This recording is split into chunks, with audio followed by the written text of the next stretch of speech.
Bom dia, pode iniciar. Muito obrigado, pessoal. Boa noite, tudo bem com vocês? Nós vamos para a nossa segunda aula de gestão da segurança. A gente vai falar aí de alguns conceitos importantes. Na última aula, a gente parou em prevenção, se eu não me engano. A gente já falou de acidente de trabalho. Vocês acompanharam a última aula?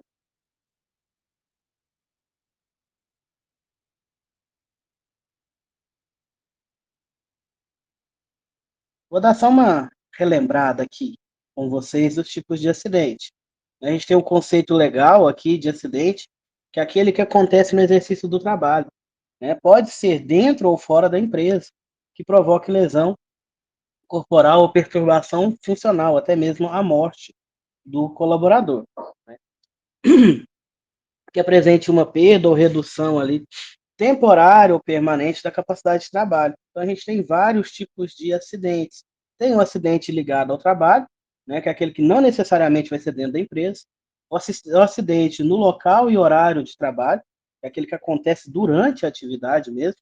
A gente tem as doenças que podem acontecer por contaminação acidental durante o exercício da atividade. E a gente tem os acidentes ocorridos fora do horário de trabalho.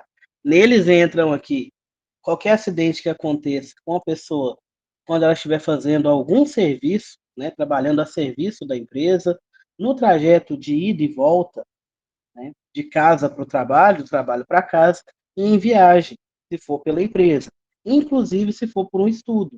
Né, a empresa está pagando um curso, ou ela dá uma ajuda de custo para o colaborador, para que ele faça um curso que é de interesse dela, então, se ele se acidentar, é considerado acidente de trabalho. A gente tem também algumas doenças profissionais e doenças do trabalho que, para a legislação, caso aconteça, elas são equiparadas a acidente de trabalho. Então, a pessoa, ela conseguindo comprovar que ela adquiriu essa doença pelo trabalho, ela vai ter ali, ser respaldada como se fosse um acidente. Aí a data, né, do acidente, digamos assim, a data que começa a contar é a partir do momento que ela adquire essa doença.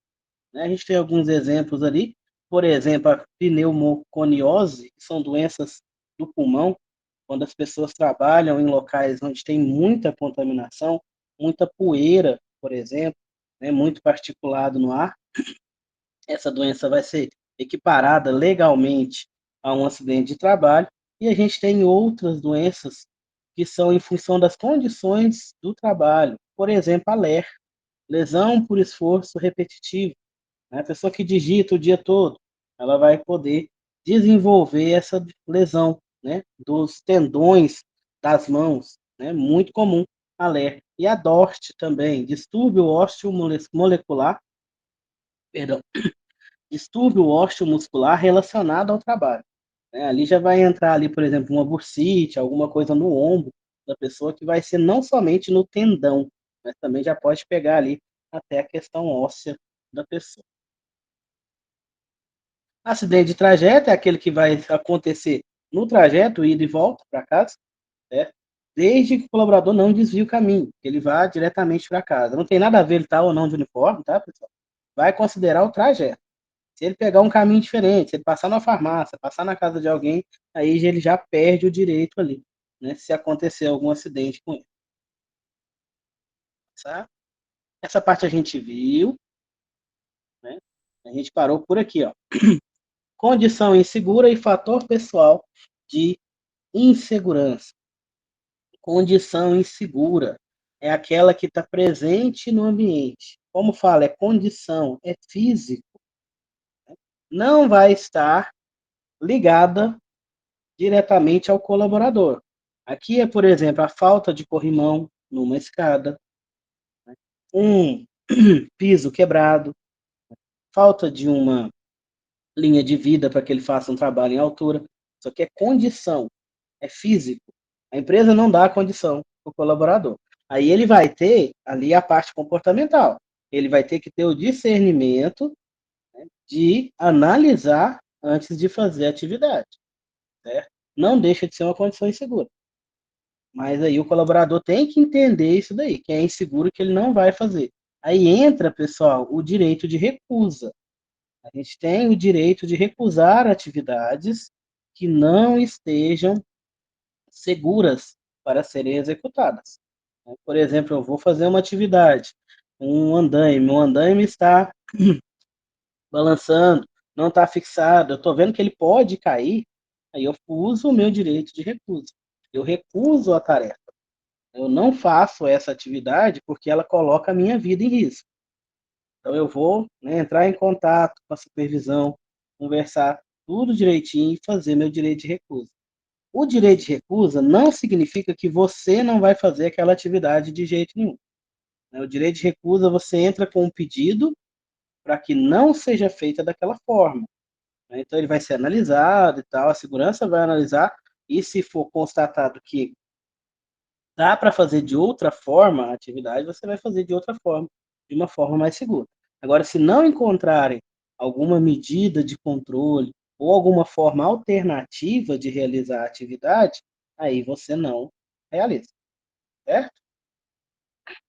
Fator pessoal de insegurança. Aqui já fala, é pessoal, né? É o nome técnico dado à falha humana, decorrente aí de vários problemas de várias ordens, ordem psicológica, ordem social, ordem congênita, ou até mesmo formação cultural, que altera o comportamento do colaborador, né, que faz ele pensar talvez de forma diferente. Né? Tem gente que não usa EPI, fala que o EPI atrapalha, e põe aquilo na cabeça de uma forma que não coloca o EPI de jeito nenhum. Às vezes coloca o EPI só quando está perto do técnico de segurança. Aí depois, na PEC de segurança vira as costas, a pessoa tira. Isso daí é cultural da pessoa. Isso daí é um fator pessoal de insegurança, certo? Porque é comportamental. A pessoa não usa porque não quer, certo? Ela está falando que incomoda. Incomoda mesmo. Né? A gente até brinca muito aí nos treinamentos. Incomoda usar uma luva, mas tenta ficar sem sua mão. Você vê, o que incomoda mais? Usar uma luva um certo período do tempo ou você não ter sua mão. Então, assim, o EPI, ele vai ali te resguardar caso aconteça um acidente. Ele também não te protege 100%, não. A gente vai falar hoje de EPIs e EPCs. Né? Então, o EPI ele vai ser ali uma, digamos assim, um reserva. Se acontecer alguma coisa, ele vai reduzir a chance de acontecer lesões mais graves com você. Ele não vai te proteger de quase nada, certo? Então, o fator pessoal de insegurança vai ser isso. Vai ter a ver com a pessoa, com o colaborador, né? O que que ele faz, o que que ele pensa. Às vezes ele está estressado com alguma coisa, vai lá e vai fazer a atividade de qualquer forma, se colocando em risco. Então aqui é comportamental, né? Como se fosse o comportamento do colaborador. Os dois aqui, gente, são considerados desvios ocupacionais. Desvio ocupacional, né? Ele vai ser, está no próximo slide. O desvio pode ser uma condição insegura ou um fator pessoal de insegurança. Os desvios, eles podem vir a gerar acidentes, certo? Então, o desvio ali ele pode ser tanto condicional quanto comportamental. Aqui, nesse slide, tem resumo ali, um resumo, perdão, tem um resumo para relembrar ali o que, que é o conceito de acidente, doença ocupacional e incidente. Aqui alguns exemplos, pessoal. Mudou a tela de vocês? Agora mudou. Um exemplo de condição insegura. Não sei se vocês estão conseguindo ver, porque está bem sutil aqui. Tem uma bolinha vermelha aqui, um círculo vermelho aqui, mostrando a exposição de um fio desencapado, parte viva no quadro elétrico. Isso daqui é uma condição insegura. Esse fio desencapado, ele oferece risco. Então, quem colocar a mão nesse quadro aqui vai tomar um choque, certo? Então, isso daqui é um exemplo de condição insegura. Outro exemplo de condição insegura: cabo de fiação elétrica no chão, estendido daquela forma ali. Alguém pode passar, pode tropeçar, pode chegar a cair, pode machucar, certo? Então aqui é uma condição insegura. Outra condição: proteção de laje. Não tem a proteção aqui. E se vocês já viram, atualmente as construções, principalmente de prédio, eles colocam aqui uma proteção aqui, né, para que não haja queda dos colaboradores, né, nesses locais. Eles colocam uma barreira metálica que monta ela aqui para que não tenha risco. Ah, não é possível que o colaborador não vai ver aquilo ali, né? Só se ele se jogar. Mas pode acontecer algum acidente, pessoal. Às vezes ele pode estar andando aqui, né, e desequilibrar, né, e cair.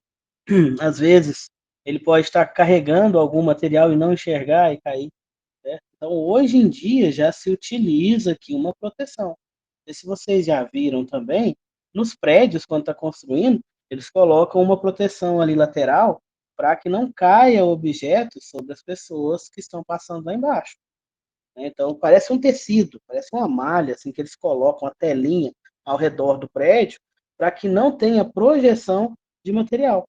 Porque dependendo da altura de um prédio, pessoal, um parafuso que cair numa pessoa pode matar. Depois eu vou mostrar um vídeo para vocês. Né? Um parafuso sextavado ali não tão grande, se cair na cabeça de uma pessoa, pode matar. Então, nos prédios hoje em dia, nas construções hoje em dia, eles fazem essa proteção para que não tenha projeção de materiais, para que não acerte quem está passando lá embaixo. Né? Porque às vezes, na maioria das vezes, esses prédios estão sendo construídos aí dentro da cidade, em grandes centros, e tem movimentação embaixo. Então já tem, além dessa proteção periférica da laje aqui, essa proteção externa também para projeção de materiais. Certo? Tá tranquilo, pessoal?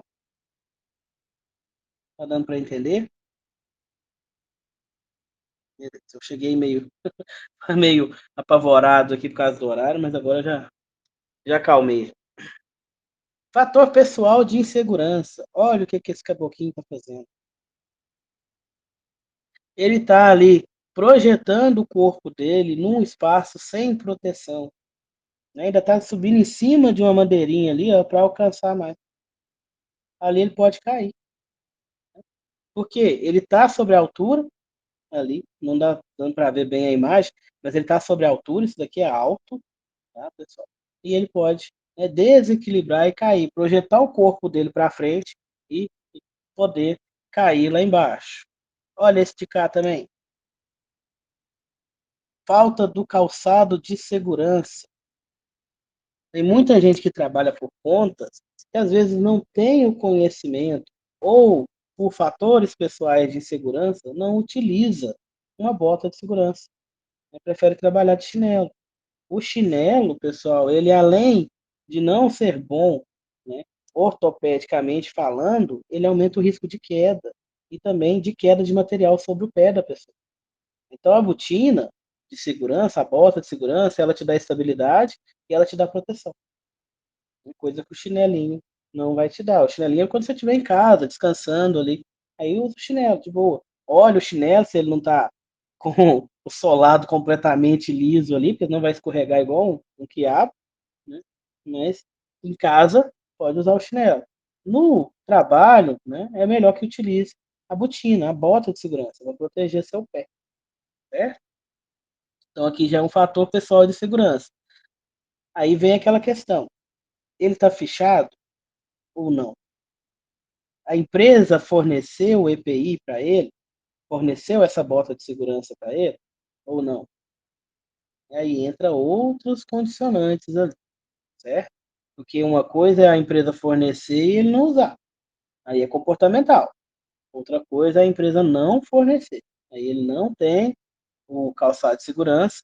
Ali, se acontecer um acidente com ele, né, se ele não recebeu esses EPIs da empresa, vai dar um problema gigante para a empresa.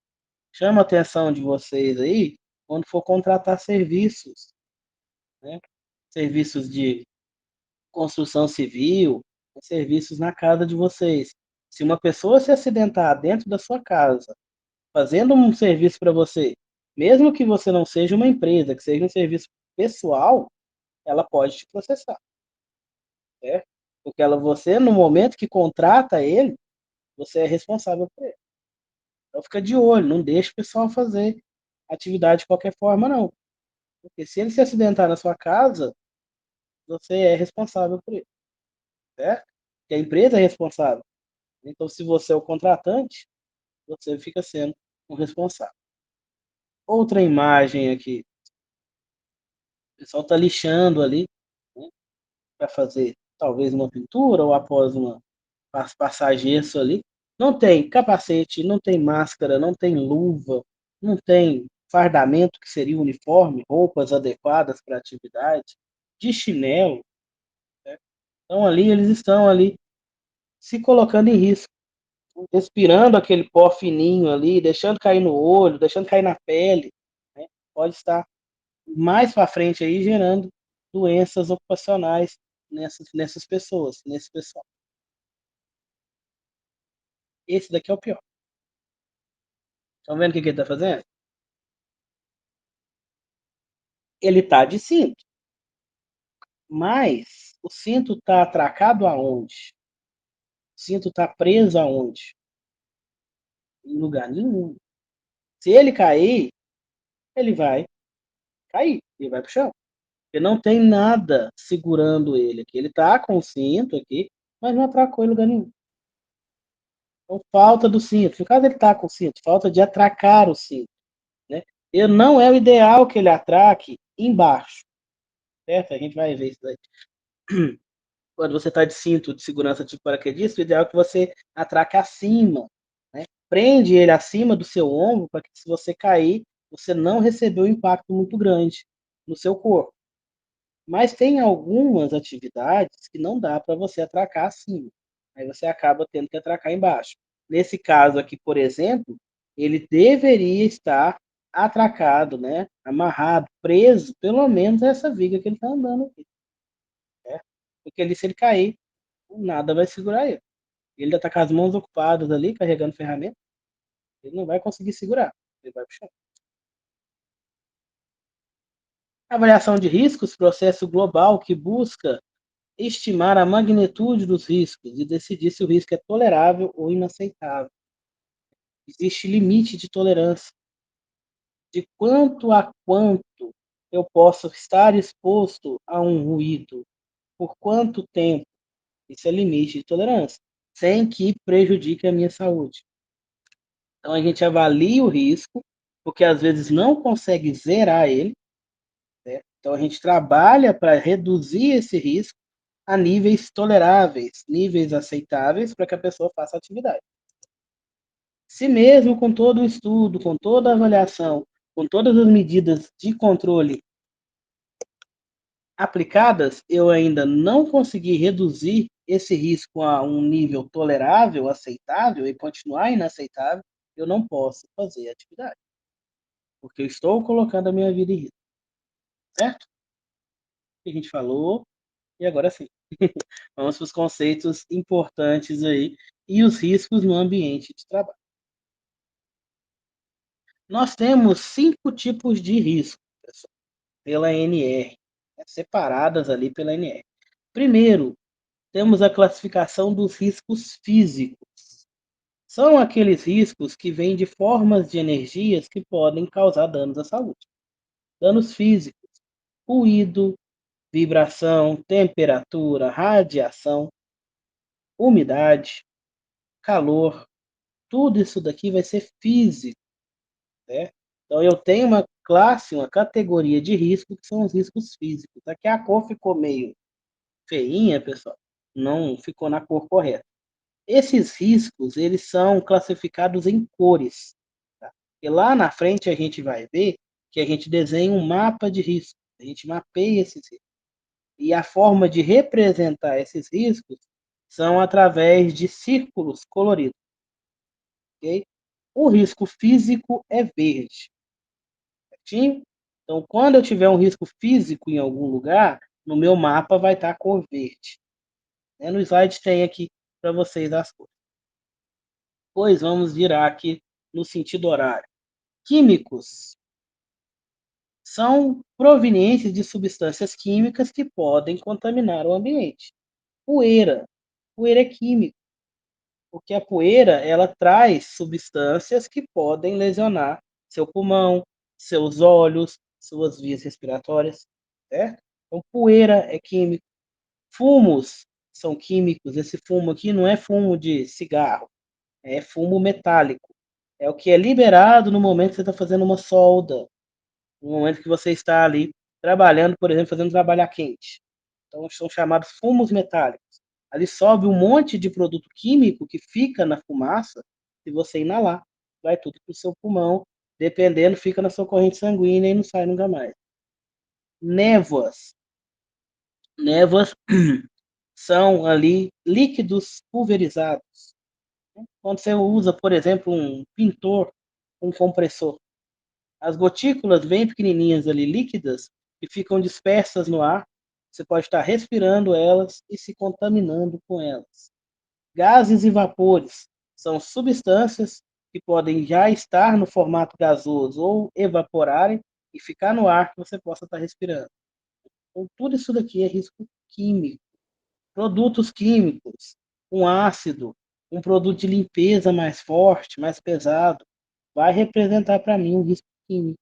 Eu posso ter contaminação, eu posso ter intoxicação, ok? O risco químico é vermelho, tá, pessoal? A corzinha dele aqui é vermelha. Né? Quando eu tiver um mapa de risco lá, vai ter uma bolinha vermelha se eu tiver um risco químico. Risco biológico, o nome já fala, vem de micro-organismos, seres vivos ali. Só que bem petiticos, que a gente não consegue ver a olho nu.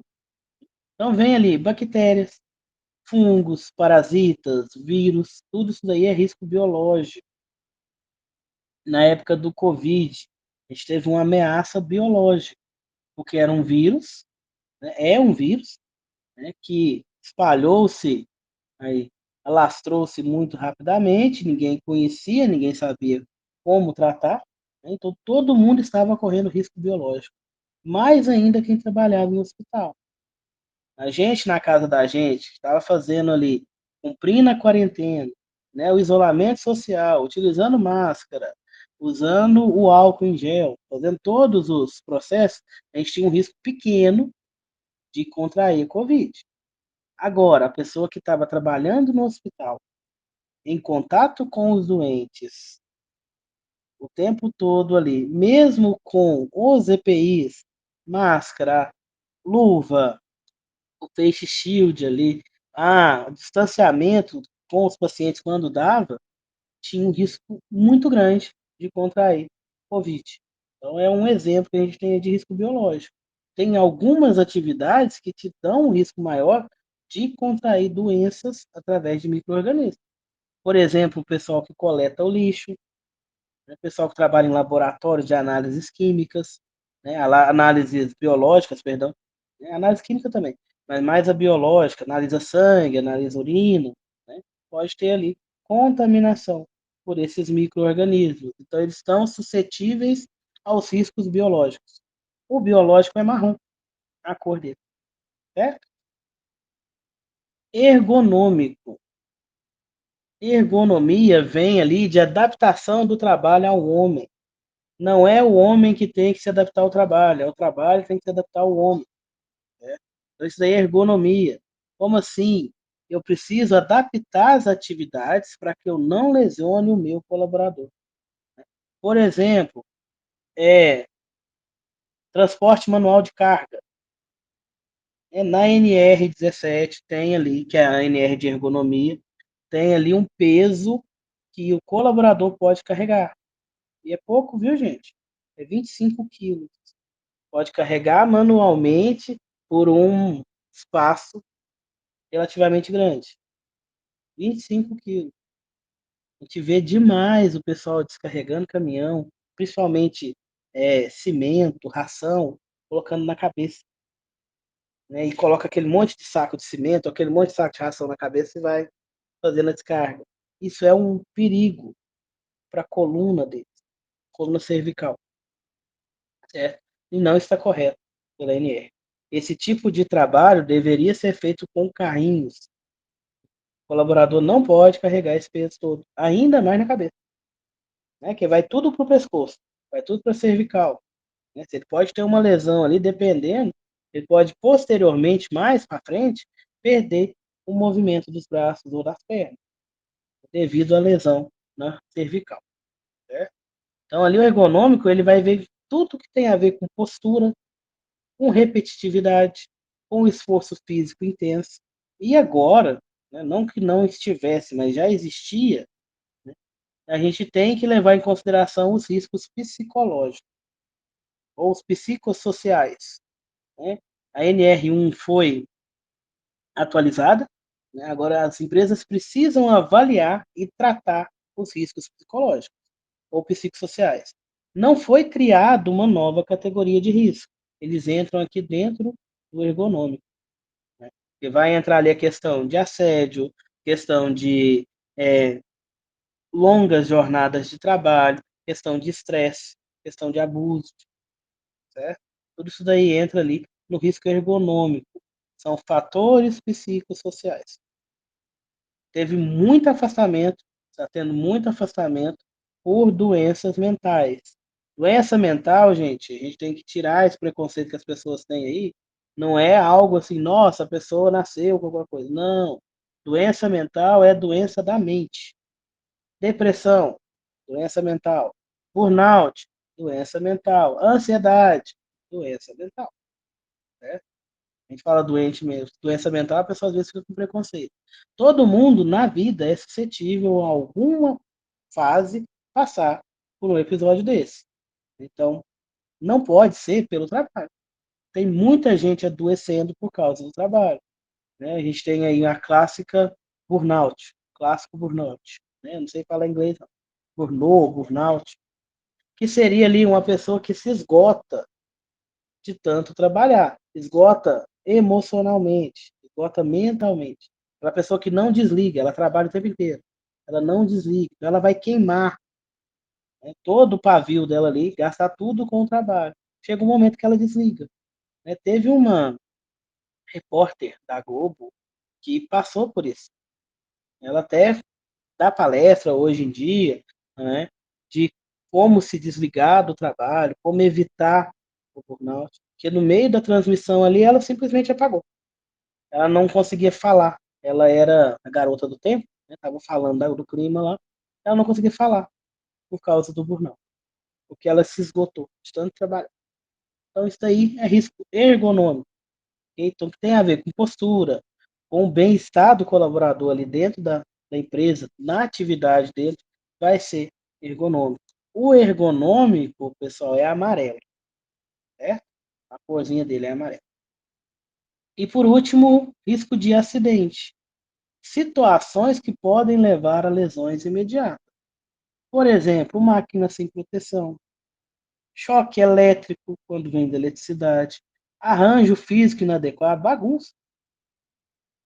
Tudo isso daqui pode gerar acidente. Animal peçonhento, ataque de animais. Tá? O biológico vai ser aqueles bichinhos que a gente não vê, micro-organismos, que contamina a gente sem a gente, não vê, sem a gente ver. Não tinha como correr do vírus da Covid. Você não enxergava aí. Então, risco biológico. Agora, uma cobra, você vai enxergar. Né? Você tem uma cobra ali, você não vai pular dela. Né? Então, aí, se ela te atacar, aí é acidente, porque é um ataque. Então, cobra, onça, javali, né? O animal que correu atrás de ser um cachorro que te mordeu, é risco de acidente, não é biológico. Tá? Muita gente confunde por ser animal. Então, ataque de animal é acidente. Agora, micro-organismo vai ser biológico, certo? Relembrando as cores: físico verde, químico vermelho, biológico marrom, ergonômico amarelo, acidente azul. O acidente também, pessoal, algumas bibliografias trazem para a gente como riscos mecânicos, né, que tem muito a ver com movimento. Aí lembra lá da mecânica da física, lá da mecânica de Newton. né? Talvez vocês encontrem em outros livros aí, chamando essa categoria de risco mecânico. É a mesma coisa, tá bom?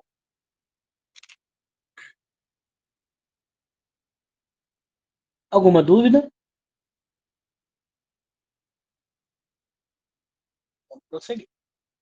Então, qualquer dúvida, vocês param aí e me perguntam. Beleza? Aqui estão as cores. Vamos falar agora do mapa de risco.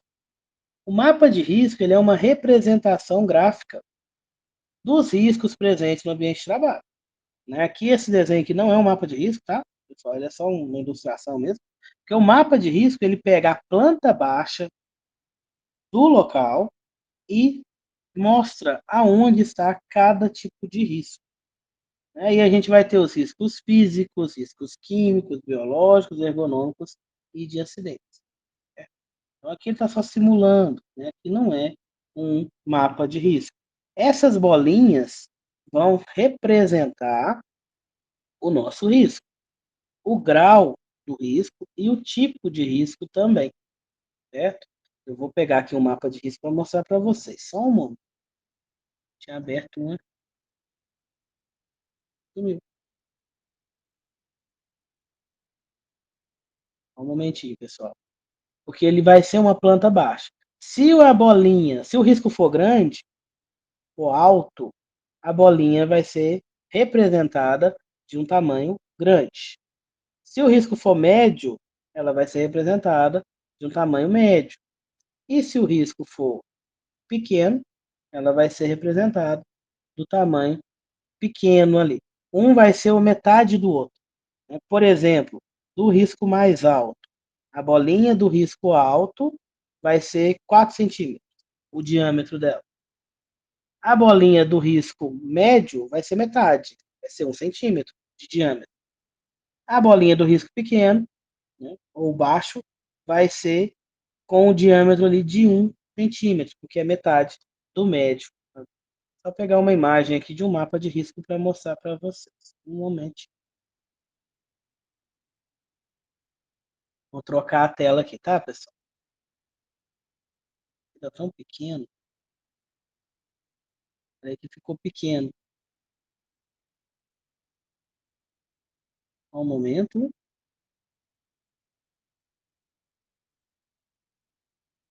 Está tudo pequeno.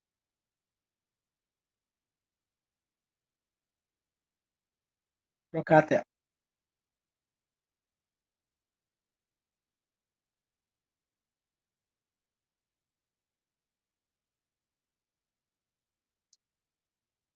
Tá muito pequeno, pessoal? Tá, né? Tá. Uhum. E não vai dar para ler.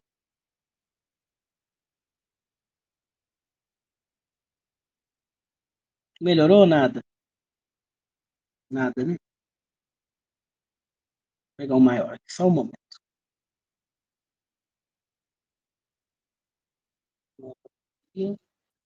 Tá embaçado. Embaçou muito quando eu abri ele. Quando aumenta, achei um melhor aqui. Só um momento. Vou trocar de novo.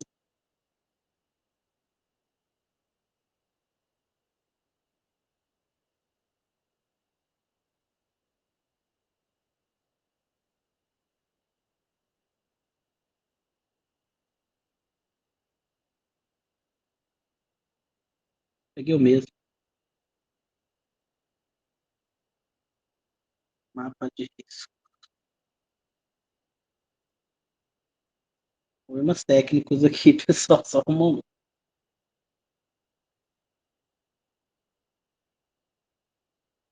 Agora vai.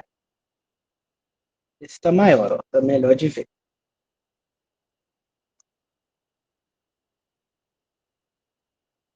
Dá para ler agora?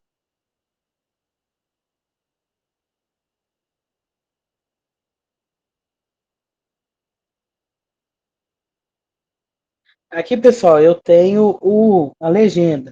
Obrigado, Jair, por ter confirmado. A legenda aqui vai ter na lateral aí, consegue ver meu mouse? Na lateral direita, os tipos de risco e as cores. Ó. Risco verde, físico vai ser verde. químico vermelhinho, biológico marrom, ergonômico amarelo, acidente azul. Isso aqui está na norma, tá, pessoal? Qualquer mapa de risco que vocês pegarem vai ser essas cores. E aqui o grau de risco, o tamanho da bolinha. Risco pequeno, uma bolinha pequena. Risco médio, o diâmetro dela é o dobro da bolinha pequena. E o risco alto, certo? E aqui a gente tem aqui o mapa. Esse exemplo aqui é de um galpão de mecânica, né, um local ali onde trabalha-se ali com mecânica.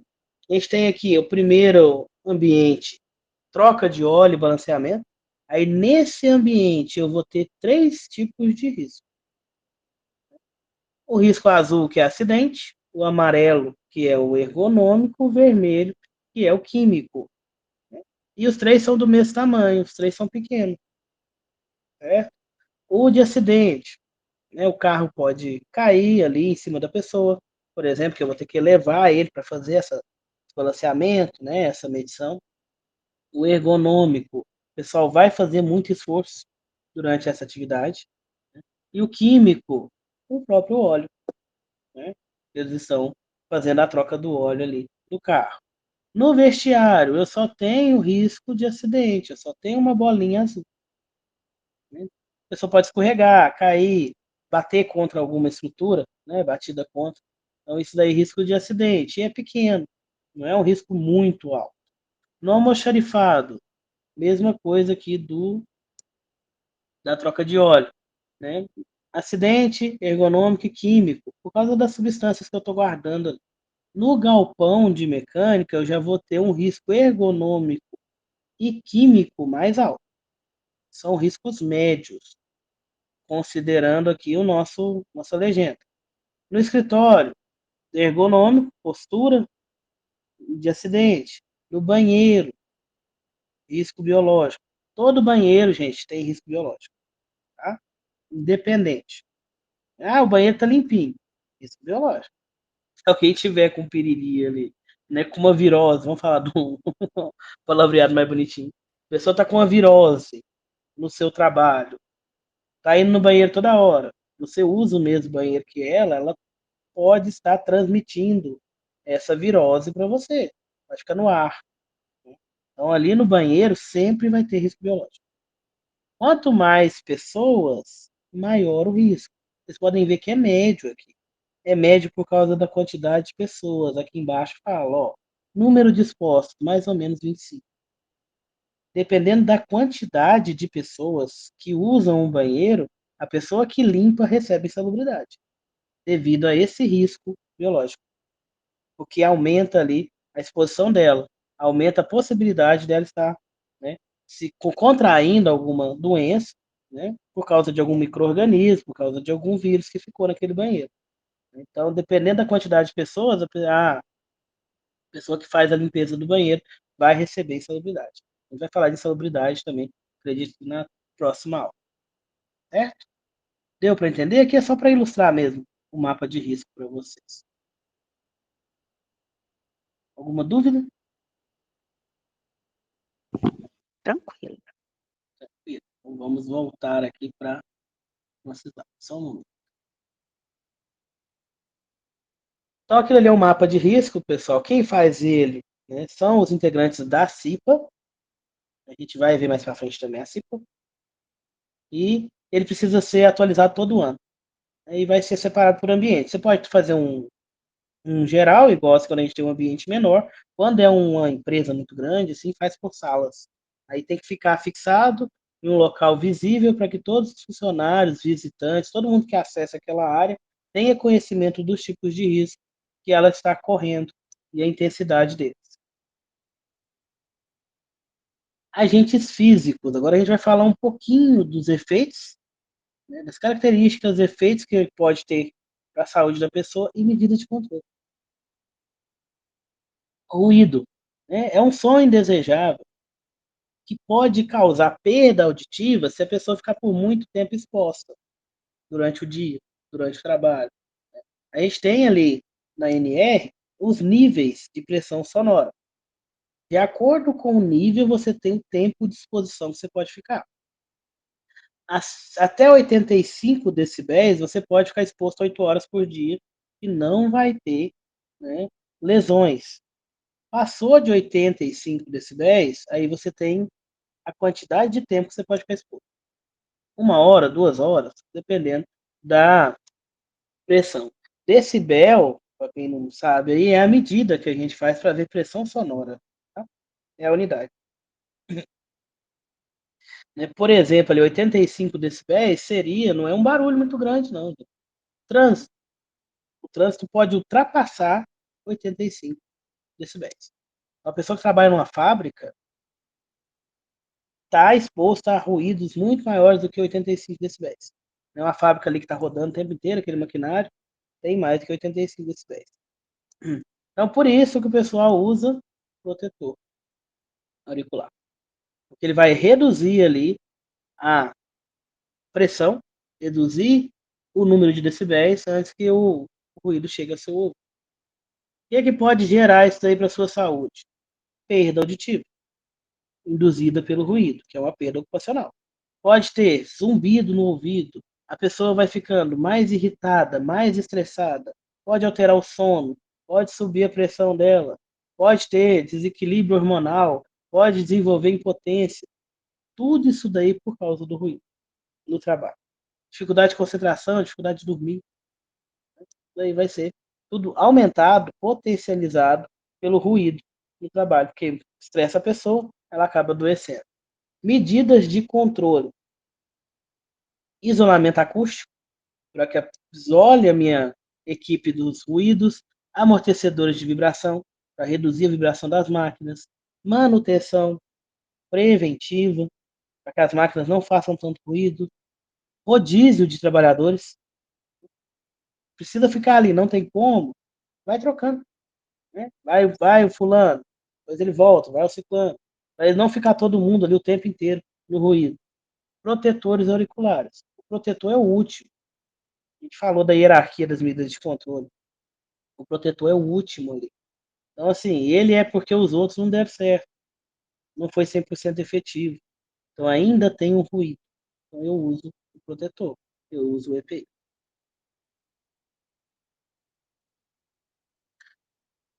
Vibrações, outro agente físico ali. Ele vem do movimento dos corpos, movimento das máquinas. A gente tem, por exemplo, os motoristas de máquinas pesadas, motorista de ônibus, motorista de caminhão, eles sofrem com a vibração de corpo inteiro. E o ônibus fica vibrando, a máquina fica vibrando enquanto ele está ali. Pode desenvolver na pessoa, ao longo prazo, doenças nos nervos do corpo, nos tendões, por causa dessa vibração. Então, todo motorista, todo operador tem esse agente físico vibração de corpo inteiro. E a gente tem as vibrações localizadas, né, que são aquelas máquinas, ferramentas vibratórias, uma lixadeira, um martelete, que a pessoa vai ter ali a vibração o tempo todo no braço, enquanto estiver fazendo atividade. Daí pode desenvolver, né, problema nos tendões dos braços da pessoa. Síndrome, os efeitos da saúde, síndrome dos dedos brancos, dores na lombar, hérnia de disco, alterações neurológicas e vasculares, perda de sensibilidade e de força muscular. Para controlar a vibração, amortecedores e isoladores de vibração, manutenção preventiva nas máquinas, revezamento, utilização de luvas anti-vibração quando estiver utilizando essas máquinas, e nos ônibus, nos maquinários, né, já está bem melhor, os assentos já estão com mais amortecimento, para que a vibração não passe completamente do operador. Você pega um caminhão mais antigo aí, ele vibrava demais, passava tudo para o operador. Né? Agora você pega um mais novinho, né? A mesma coisa de estar sentado no sofá.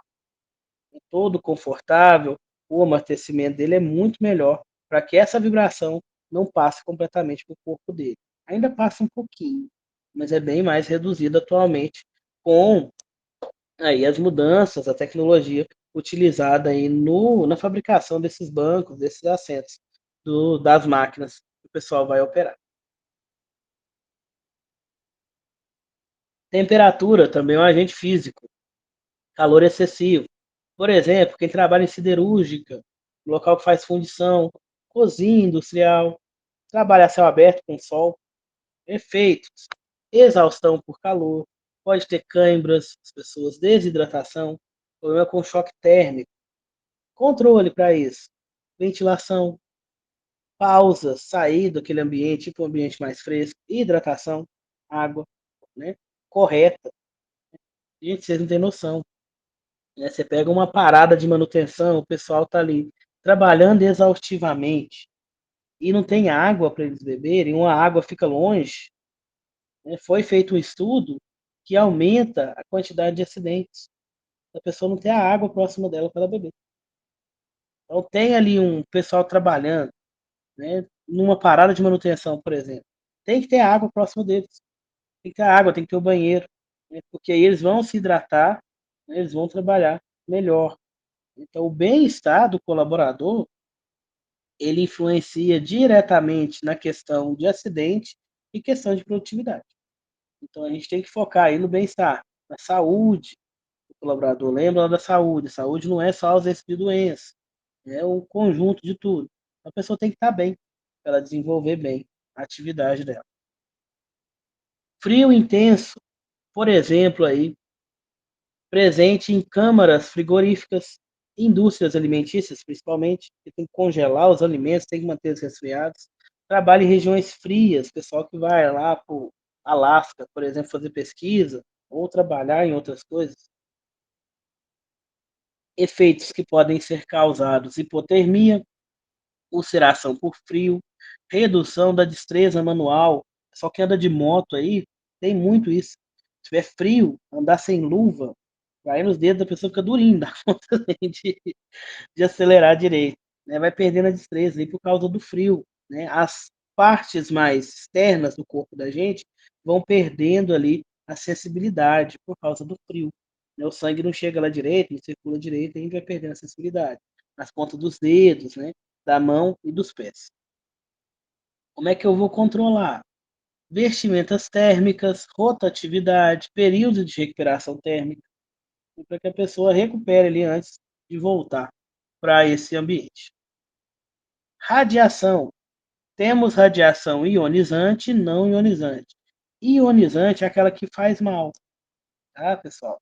É aquela que pode alterar seu DNA ou a estrutura molecular.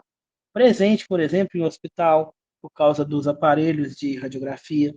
Presente na indústria nuclear, que trabalha diretamente com materiais radioativos. Presente na radiografia. Não ionizante é aquela que não vai fazer mal para as nossas células, não diretamente, igual a ionizante. Tá? Aqui vem, por exemplo, do Sol. Radiação ultravioleta tem no Sol. Né? A luz solar ali vem, chega na gente. Você tem radiação ultravioleta, UVA e UVB. Temos que a questão aí do infravermelho, né? Presente, por exemplo, na solda, microondas, lasers, etc. Podem causar queimaduras, lesões oculares e danos à pele. Presente na soldagem, operação com laser, exposição solar, trabalho a céu aberto. Proteção contra radiação ionizante, a gente faz a blindagem adequada com uma vestimenta de chumbo. Se vocês já viram, quando vai fazer alguma radiografia ali, né, tem gente que precisa colocar uma roupa de chumbo, uma roupa pesada, aquilo é chumbo, porque ele blinda, não deixa passar a radiação. Monitoramento, o pessoal que trabalha com radiologia, eles andam com um dosímetro no bolso.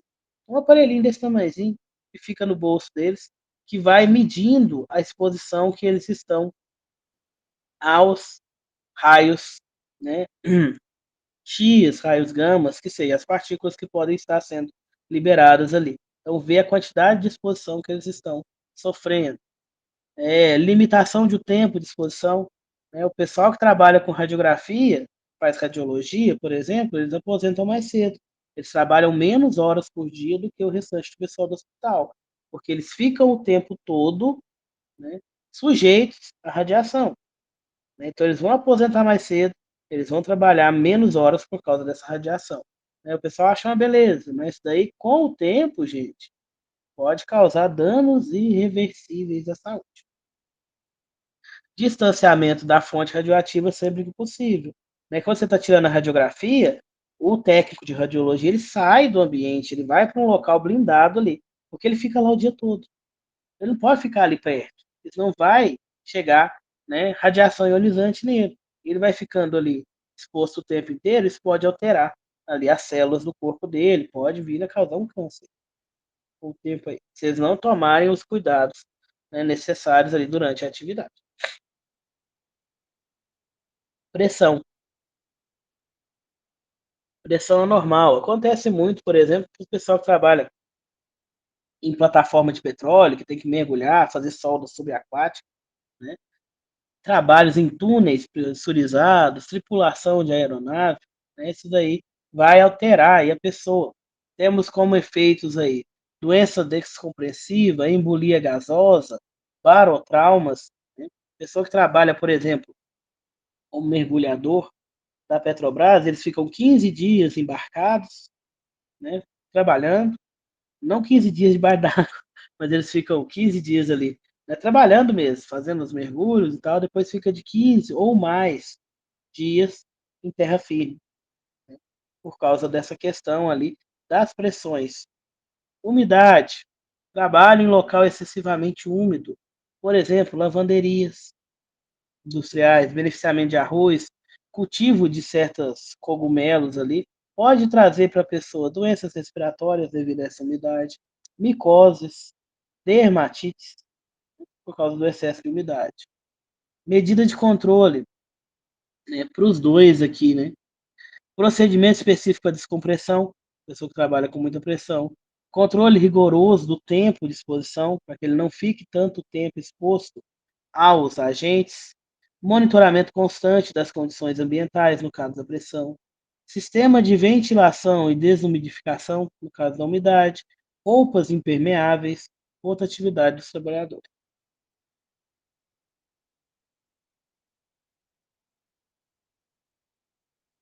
Agentes químicos agora. Esses agentes químicos, pessoal, são substâncias, compostos ou produtos que podem contaminar as pessoas. Eles vão penetrar no nosso organismo pelas vias respiratórias, pela pele, né, dependendo ali do tipo de atividade que você está realizando com aquele produto. Você pode ter contato com ele diretamente, ou ele pode ser, né, absorvido pelo seu corpo de forma indireta. Estão presentes em praticamente todos os ramos de atividade, desde a indústria química e farmacêutica até os escritórios, questão dos produtos de limpeza. Os produtos de limpeza anda meio bravo, né, e o pessoal anda misturando muita coisa. Os produtos de limpeza, gente, são produtos químicos. Você tem que tomar o cuidado necessário com eles, né? Não é simples assim. Não é qualquer coisa que você pode estar misturando, né? Questão de hospital, medicamentos, desinfetantes, né? Tem que tomar cuidado, né? E você vai estar ali exposto a agentes químicos. As formas desses agentes, a gente tem as poeiras, que a gente já falou, né? Partículas sólidas ali, produzidas principalmente pela quebra de material sólido, britagem, moagem, mineramento. Exemplo, poeira de sílica, faz um mal danado, madeira, asbesto, né? Asbesto é o nome do amianto, o amianto tanto que foi proibido aí devido à alta incidência de câncer, pessoa que trabalhava aí com amianto. Névoas e neblinas, partículas líquidas suspensas no ar, podendo ser formadas por condensação ou dispersão, perdão. Pulverização, por exemplo. Exemplo, névoa de ácido, óleos, pesticidas, pessoal da agro aí mata a gente de raiva. Eles não querem usar EPI, né? Então ali, ó, jogando o agrotóxico nas plantações, não pode falar agrotóxico, não, é defensivo. Jogando defensivo agrícola em tudo ali e não usam a máscara. Tá respirando tudo aquilo ali. Antigamente o pessoal fazia a aspersão desses defensivos com aquela bombinha, né? Colocava nas costas e ia bombeando. Agora é drone, é pior. Aquela você jogava diretamente na planta, não ficava no ar. Agora vem um drone, joga o veneno ali, dá nem 10 minutos, o pessoal já está ali na colheita. Então fica no ar essas partículazinhas aqui, esse líquidozinho, e a pessoa respira. Respira, entra em contato com a pele, acaba se contaminando. E é um pessoal cabeça dura.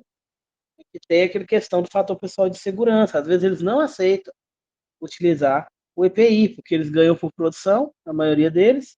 Então, a máscara, a luva, né, o óculos, eles veem como atraso na colheita, então eles não usam e acabam adoecendo. Né? A maioria deles não são contratados de forma correta, né, paga-se ali por dia, né, quase que um trabalho, pode falar, quase que escravo, dependendo. Então, o pessoal está adoecendo demais. A questão do agro ali para a segurança do trabalho, atualmente é a que está dando mais trabalho. Gente, o agro e a construção civil. O agro está ganhando, ultimamente.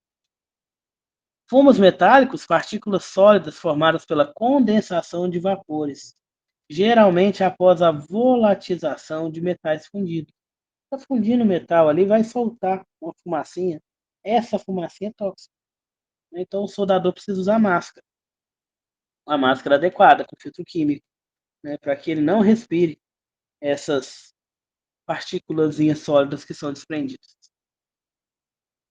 Gases e vapores, eles têm o mesmo estado ali do ar, então eles se misturam muito facilmente ao ar. Temos gases aí muito tóxicos, por exemplo, monóxido de carbono.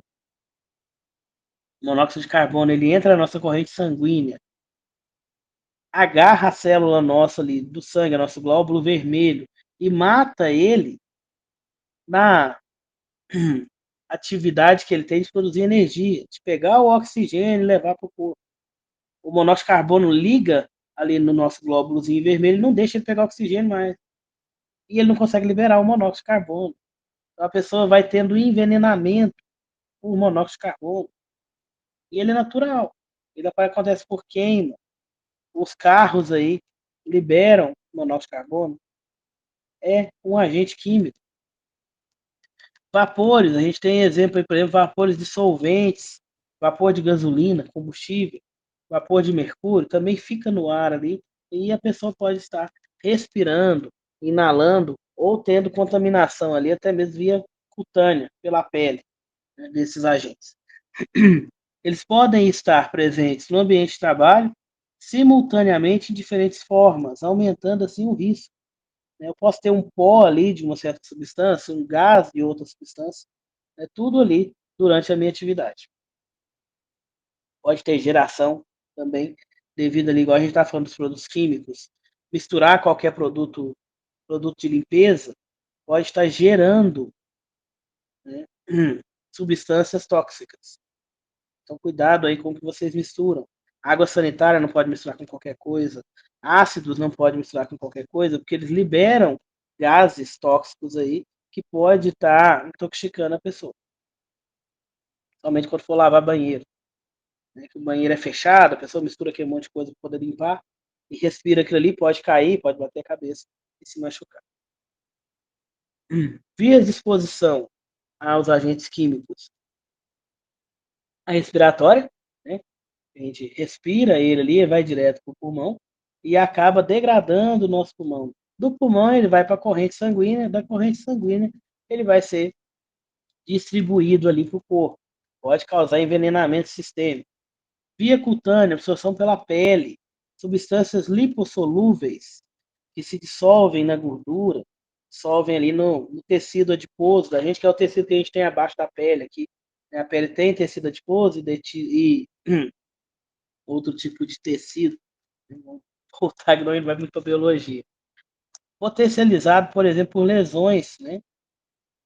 Abrasões ou dermatites já pré-existentes. Solventes orgânicos, pesticidas, são exemplos aí que têm uma alta permeabilidade cutânea. Né? Entra na pele, cai na pele ali, pode entrar na sua pele e contaminar. Via digestiva, né? Geralmente aí vai ser associada à alimentação no local errado. Comer ou fumar em áreas contaminadas. Dentro do laboratório, você não pode comer, porque pode ter uma contaminação e você está comendo ali. Você pode estar com a mão suja. Então acontece demais essa contaminação via digestiva, devido aos maus hábitos mesmo da pessoa. Também pode ocorrer ali pela deglutição de partículas removidas do trato respiratório. Partícula que fica presa lá no seu nariz, na hora que você puxa assim, ela vai ser engolida. Então vai para o seu estômago ali também por via digestiva. Menos comum vai ser ali a pessoa beber mesmo, comer o agente químico, né? Tomar o veneno ali. Então também pode acontecer, bem menos comum. Por exemplo, né, aconteceu um acidente aí esse ano numa empresa que um rapaz caiu num tanque de ácido e ele engoliu o ácido. E no momento que ele caiu, ele afogou. Então ele teve a contaminação também via digestiva. Além, né, do contato com a pele, ele teve a contaminação via digestivo. Como o ácido é muito forte, né, ele estava com os EPIs, né, no corpo ele não teve muita queimadura, porque ele estava com um macacão especial, mas por ele ter engolido o ácido, ele não sobreviveu. Porque no momento que ele caiu no tanque, ele assustou, né, e acabou engolindo ali o ácido. Então ele chegou a óbito aí, foi ano passado, isso daí, e, né, faleceu depois no hospital devido a essa questão de ele ter engolido o ácido no momento que ele caiu, né, e se afogou ali no tanque que ele caiu. Efeitos da exposição dos agentes químicos, né, vai ter ali, por exemplo, por tempo de manifestação, pela quantidade de tempo que você ficou exposto. Alguns agentes químicos terão efeitos agudos, rapidamente. Rapidinho vai aparecer ali vai aparecer ali uma doença profissional, alguma coisa. Por exemplo, ali, intoxicação, certo? Efeitos crônicos surgem após exposições repetidas a baixas concentrações, porém por um longo período, muitos anos, né? A pessoa ali respirando uma poeira mineral, né? De, sei lá, carvão mineral. A pessoa respirou por muitos anos trabalhando naquilo ali, ela vai ter um efeito crônico, né? Ela vai ter um adoecimento devido a essas partículas que ela está respirando, está colocando para dentro do seu pulmão, e o pulmão lá vai empretejando todo. Essa doença tem nome, ela é chamada de antracose, ou doença dos mineiros, que é o pessoal que trabalha em mina de carvão mineral.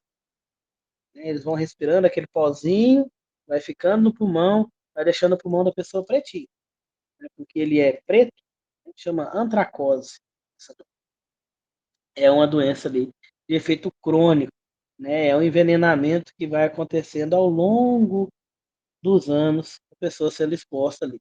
Se fosse um dia só, não fazia mal, porque às vezes está dentro do limite de tolerância, né? Está um pouquinho acima só. Então, aí, às vezes, se a pessoa não tivesse tanta exposição, ela não vai adoecer. Mas como ela fica muitos anos ali naquela atividade, exposta àquele contaminante, ela pode estar, né, desenvolvendo doenças ocupacionais. Classificação por localização. A gente tem os efeitos locais, que vai ser no ponto de contato, né, com aquele produto químico, por exemplo, o ácido. Né, o ácido ali, onde é que você encostou, dependendo se ele for um ácido forte ou fraco, né? Se ele estiver diluído ou não, vai ser no local mesmo, ele já vai te mostrar ali, né, a irritação, a corrosão. Efeito sistêmico já é o mais perigoso, é quando vai para os órgãos distantes do ponto de entrada. Por exemplo, a pessoa que respira a contaminação, ela vai para a corrente sanguínea e da corrente sanguínea ela vai ser espalhada para os outros órgãos do corpo ali. Fígado, rins, sistema nervoso, etc. Um exemplo aí muito, né, que acontece muito nas indústrias e que as indústrias tentam controlar é o efeito do chumbo, do metal pesado no sangue. Né? Que a pessoa que trabalha ali em siderúrgica, em fornos, né? Fornos ali na questão da redução dos metais, pode ter acúmulo de metais pesados no corpo. E ele vai acumular no sangue, ele não sai. Então chega um limite ali que fica crítico. Se a pessoa não for retirada daquela área que ela trabalha, aquilo não vai abaixar mais, né? Só vai aumentar. E aumenta ali, por exemplo, o risco de infarto, porque vai depositando no, nas veias da pessoa, né? Por ele ser pesado, metal pesado, ele não sai, vai engrossando ali e pode estar gerando, por exemplo, ali um infarto. E outras doenças, tá? De outras ordens aí, porque ele vai ficar no corpo, ele não vai embora. O metal pesado não vai embora. Exemplo. Principais tipos de efeitos. A gente tem os efeitos irritantes, inflamação no tecido que tem contato, asfixiante, impede a oxigenação dos tecidos, exemplo aqui o monóxido de carbono. Narcóticos vão direto para o sistema nervoso central da pessoa. Sensibilizantes causam reações alérgicas. Carcinogênicos podem levar ao desenvolvimento de câncer. Mutagênico altera o material genético da pessoa. Teratogênico afetam o desenvolvimento dos fetos. Uma mulher que esteja grávida, está trabalhando em certos locais, ela precisa ser retirada ali, porque pode passar a contaminação para o bebê, pode a contaminação atrapalhar o desenvolvimento do nenenzinho. Até a questão do ruído, viu, gente? Por exemplo, mulher grávida não pode trabalhar em um local que tem muito ruído, porque ela coloca o abafador. E o neném? O nenenzinho não coloca. E ele ali está escutando, né? Dentro da barriga da mãe, ele vai recebendo ali as ondas sonoras. Então, se for um ruído muito intenso, pode atrapalhar o desenvolvimento do feto, né? Além de estressar o menino, né? Porque vai estar escutando aquele ruído o tempo inteiro. O ruído é uma onda sonora, né? Então vai movimentar ali e ele vai escutar. Controle dos agentes, da exposição dos agentes químicos. Aqui a gente tem uma hierarquia, pessoal, do mais efetivo, que é o que está aqui em cima, no topinho da pirâmide, para o menos efetivo, que está aqui embaixo. Né? Essa pirâmide deveria estar invertida para ficar melhor de entender. Primeiro, o mais efetivo, você eliminar. Eliminar o quê? A fonte de risco. Né? Lembra lá das primeiras aulas? Perigo e risco? Então, você eliminando o perigo, elimina a fonte, porque você não tem risco. Exemplo, ruído. Eu tenho um equipamento que faz barulho demais. Se eu elimino esse equipamento, eu eliminei o risco. Não tem ruído mais. Mas, se o equipamento está lá, é porque eu preciso dele. Então, não dá para remover completamente o agente do processo. Aqui ele jogou para o agente químico, mas ele serve para todos os agentes. Né? Vamos pensar no agente químico aqui. Um produto que eu utilizo. Né? Na minha atividade, eu preciso usar um ácido forte. Será que eu consigo eliminar esse ácido? Provavelmente não. Então a gente tem aqui mais para baixo, que é efetivo também, né? Mas é menos efetivo do que eliminar. Substituir. Substituir esse ácido por um outro ácido. Um ácido mais fraco, um ácido mais menos corrosivo. Né? Substitui. Menos perigoso. Abaixo dele, eu tenho outro tipo de controle que vai ser efetivo, porém menos efetivo que a substituição. Controle de engenharia. Por exemplo, sistema de exaustão, para que não fique particulado na minha fábrica. Enclausuramento, questão de ruído aqui. Automação, evitar o contato dos meus colaboradores com aquela substância química. Controles administrativos, né? Menos efetivo, mas ainda tem uma efetividade. Rodízio de colaboradores, procedimentos seguros, treinamento aos envolvidos. E, por último, menos efetivo, equipamento de proteção individual, o nosso EPI. Respirador, luva, óculos, máscara, roupas de proteção, macacão, Tyvek, Taishen, né? Equipamento de proteção individual. Por que ele é o último aqui, pessoal? Porque ele é o menos efetivo. Ele vai ter efetividade depois que o problema já aconteceu. A luva, você vai ver o valor dela depois que você tiver contato com o produto químico ali e não queimar a sua mão. Então, o EPI é o último. O EPI ele vai cercar o que já aconteceu. Já teve o contato com a sua mão. A luva não deixou passar. Então a luva é útil. Eu preciso trabalhar para que não tenha o contato desse produto químico da sua mão. E aí entra lá nas partes de trás ali, eliminação, substituição, controle de engenharia, controle administrativo, etc. Né? Questão do óculos, mesma coisa. Ele só vai valer a pena, digamos, só vai dar valor para ele na hora que você tiver ali uma projeção contra o seu rosto, né? Por exemplo, de uma polpa de material, né? Que não vai atingir seu olho. Então o EPI é útil. O EPI é depois que já aconteceu.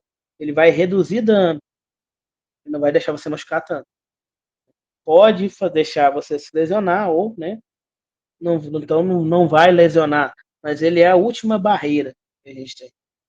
Então a hierarquia de controle de risco estabelece uma ordem de prioridade nas medidas de controle que serão adotadas. A eliminação é a mais eficaz, o EPI é a última barreira, é o menos eficaz de tudo. Ele é para depois que já aconteceu o acidente. Limite de exposição ocupacional. Como eu falei para vocês, a gente tem os limites ali dispostos nas NRs. Quanto de exposição que o colaborador pode ter a ruído durante 8 horas de trabalho? Então, são concentrações ali, intensidades máximas. Quanto de ácido pode ter no ar? Né? Quanto de veneno ali de defensiva agrícola tem no ar, na lavoura, enquanto o pessoal está fazendo a colheita? Concentração ou intensidade máxima relacionada com a natureza e o tempo de exposição que as pessoas estão desse agente, que não vai causar danos à saúde do trabalhador durante a sua vida laboral. Os parâmetros no Brasil, a gente tem o LT, que é o limite de tolerância, definido no anexo 11 da NR15, tem o TLV, né, que foi estabelecido ali por órgãos responsáveis ali, e é adotado também como uma referência complementar, que é um limite de valor. Parece um limite de tolerância, tá? Mas é um limite de valor ali, de exposição às substâncias.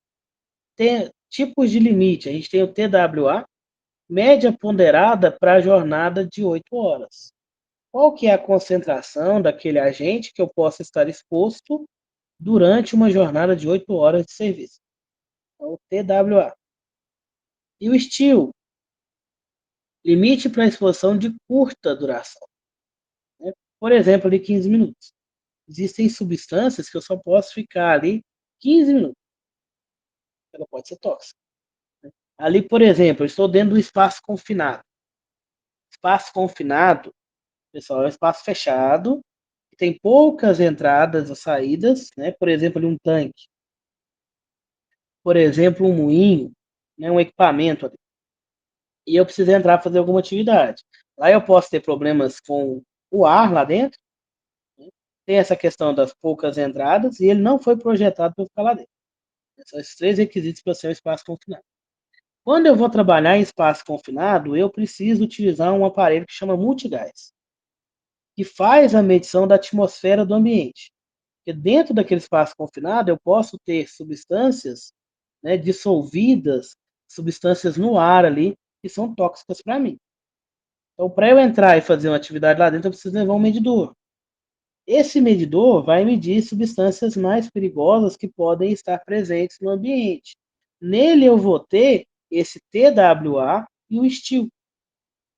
O STIL é o limite de exposição de curta duração. Então, assim, ele vai apitar quando tiver chegando aqui no TWA. Chegou no TWA, o meu multigás apita. Se ele apita, é porque já está no limite, certo? Então a pessoa vai ter que sair do espaço confinado. Então esse STIL ali, ele vai ser o limite máximo que essa concentração possa chegar para que o limite de exposição seja de 15 minutos a duração, para atender ele sair. Isso daí é configurado no multigás, a gente tem na NR os valores de tolerância de cada substância, monóxido de carbono, ácido, questão ali do ácido do gás sulfídrico, que é muito venenoso, o próprio oxigênio, a gente tem uma limitação, né? A gente tem ali como limite de tolerância na NR de 19,5, que é o mínimo, até 23%. Abaixo de 19,5, a pessoa vai sentir falta de ar, asfixia, né? Podendo levar até ao óbito. Acima de 23%, aumenta o risco de explosão do local, aumenta a inflamabilidade. Então, ali também o multigás vai medir isso daí. Tudo dentro desses limites de tolerância. Tudo ali de acordo com a ANR, certo? Aí eu tenho limite de explosividade, um monte de coisa ali, né, que a gente vai ver depois. Agentes biológicos, pessoal, essa aqui ficou muito pequenininho, deixa eu só aumentar essa letra. Só um momento, que nem eu estou enxergando.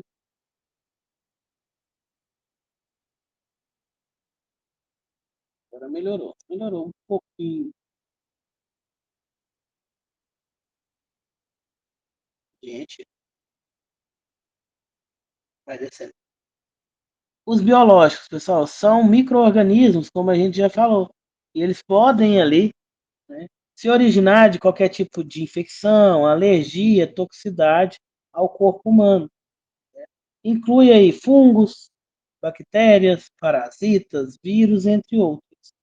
Principais setores que a gente tem essa exposição: serviço de saúde, hospital, laboratório, clínica, tudo isso daí você tem um contato direto com esses fungos, com essas bactérias, com esses parasitas e vírus. Tratamento, indústria de alimentos, pode ter o contato ali. Tratamento de resíduos e esgoto, resíduos sólidos, efluentes, que são o esgoto ali, né? A pessoa tem muita exposição aos agentes biológicos. Agricultura e pecuária, dependendo do que você está plantando ali, você vai ter, né, o contato ali com as doenças das plantinhas, né, que a maioria é dada por fungos, amoeba, parasitas também. Na questão da pecuária, o próprio animal, né, pode estar fornecendo, ele pode estar fornecendo, pode estar é, contaminando o pessoal que trabalha. Laboratório de pesquisa biológica, né, o pessoal que estava fazendo a vacina da Covid, né, eles ficaram o tempo inteiro ali junto com o vírus. Necrotérios e serviços funerários. Então, a gente tem aí os tipos de risco biológico. Esses riscos, pessoal, são classificados de acordo. Peraí, que saiu aqui. Aqui, classes dos agentes, de acordo com o tipo do risco. Risco de classe 1, risco baixo, individual e coletivo, agentes que não causam doenças em adultos saudáveis. Então, esse aqui ele é fácil de segurar. Risco 2, risco individual moderado e risco coletivo limitado. Causam doenças, mas existem medidas de tratamento e prevenção. Por exemplo, a gripe. Risco 3, alto risco individual. Risco coletivo moderado. Causam doenças graves, podem se propagar na comunidade, mas existem medidas de tratamento. Risco 4, que é o maior grau de risco que a gente tem. Alto risco, tanto individual quanto coletivo. Causam doenças graves, facilmente transmissíveis e sem tratamentos disponíveis. Por exemplo, o ebola. Certo? Então, aqui são os riscos, a classificação dos riscos biológicos. Então, você vai trabalhar num local, se for risco 4, fique esperto, né, que é a maior classe de risco que tem. Você vai trabalhar com substâncias, não, perdão, com micro-organismos ali que podem gerar doenças que não têm cura, não têm tratamento. Certo? Então, o pessoal que trabalha, por exemplo, nesses laboratórios de pesquisa, pesquisa de vacina, principalmente de tratamento para esse tipo de doença, está ali no classe de risco 4. Na época do Covid, como ele era novo, não existia tratamento, até hoje não existe. Você não trata o Covid, você trata os sintomas, a vacina ajuda a pessoa não pegar a doença ou vir, que ela venha de forma mais branda, mas não tem cura ainda não. Não tem nada nenhum tratamento eficaz para ele. A gente trata somente os sintomas. Então, quando teve o Covid, o pessoal que trabalhou ali na vacina, criando a vacina, estava exposto a um risco de categoria de grau 4, que é o maior índice de risco que a gente tem. Certo? Pessoal, o nosso horário está terminando. Vocês têm alguma dúvida? Para mim foi tranquilo. Tranquilo? Então, certinho. Então, eu vou mandar o slide para vocês, eu não, a Lívia, né? Mando para ela. Qualquer dúvida pode entrar em contato, tá, pessoal? Eu estou à disposição. Né? O WhatsApp está no slide, pode mandar. Qualquer dúvida eu respondo vocês. Tenham todos uma boa noite, perdão pelo atraso. Tá bom? Na próxima aula a gente continua. Boa noite, pessoal.